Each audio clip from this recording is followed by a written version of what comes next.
vous allez m'expliquer ce qui s'est passé. Je vais vous demander une pièce d'identité et vous allez me raconter donc les circonstances de ce cambriolage. Voilà. Merci. Alors, en fait, je suis rentrée il y a 1 heure chez moi et j'ai vu la porte ouverte. Donc, je ne sais pas exactement tout ce qu'on m'a volé. J'avais une boîte à bijoux, j'ai vu que elle était vide. Très bien. Je vais vous poser 2 ou 3 questions de manière à compléter cette procédure.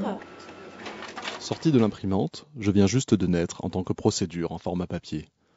Je suis immédiatement prise en charge et apportée au bureau du traitement judiciaire pour être signée par la plaignante et l'agent de police. Merci. Je vous laisse signer votre plainte, madame, en bas de la page. Afin d'être validée, on m'écrit dessus avec une première signature. Je quitte le bureau pour aller voir le chef des unités d'investigation locale. C'est lui qui désigne le fonctionnaire qui sera responsable de cette enquête. Tiens Gilles, c'est un cambriolage. Tu débutes ta permanence avec. Regarde attentivement, ça a l'air de faire partie d'une série. L'officier de police judiciaire me dépose à son bureau. Bonjour Sophie, c'est l'officier de permanence. Il faut que tu te rendes sur les lieux du vol effraction de ce matin pour faire effectuer des constatations par une équipe de la police technique et scientifique. Pendant qu'une équipe effectue les premières constatations, relever des traces et indices, l'enquêteur recueille les témoignages et rend compte au procureur. Bonjour madame. Bonjour monsieur. Je vous en prie, asseyez-vous. L'enquêteur reçoit comme témoin une gardienne d'immeuble, ce qui va immédiatement me permettre de m'étoffer un peu.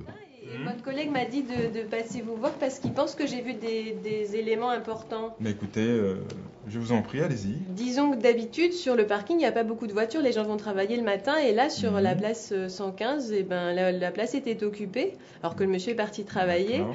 J'ai trouvé ça suspect et j'ai relevé le numéro d'immatriculation. Donnez-moi ce numéro, madame. Voilà.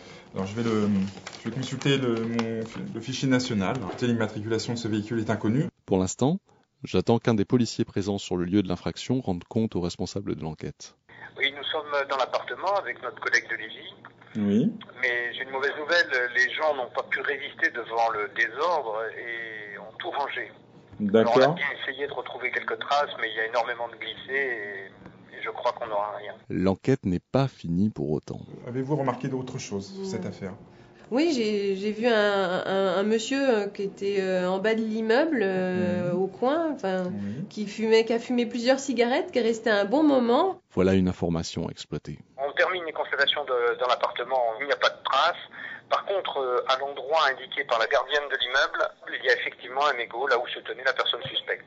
D'accord. On fait les photos, on prélève le mégot et on rentre au service pour les sceller. Il me faut attendre 2 jours avant d'être complété par les résultats d'analyse de la police technique et scientifique.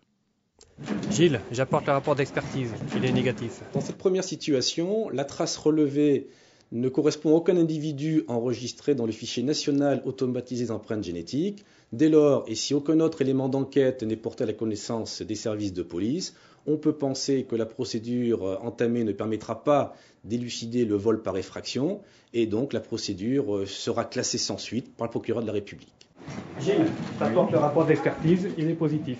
Donc les scellés sont à l'intérieur. Il faut les envoyer au greffe avec la procédure. D'accord, merci. Là, la trace relevée correspond au profil d'un individu qui figure déjà dans le fichier national automatisé des empreintes génétiques. Dès lors, les enquêteurs vont disposer d'une piste très sérieuse pour poursuivre leur investigation, notamment en interrogeant cet individu identifié sur sa présence sur les lieux ou au voisinage du vol. Oui, monsieur le commissaire, c'est le lieutenant. Je vous informe que je viens de recevoir les résultats de la police technique et scientifique qui identifie l'individu qui est actuellement en garde à vue comme étant l'auteur des différents faits de vol-effraction commis sur notre circonscription. Avant mon départ pour le parquet, je suis vérifié, signé et tamponné. Pour conclure, si vous êtes victime d'un cambriolage, laissez les lieux tels que vous les avez trouvés pour ne pas risquer d'effacer les traces et indices.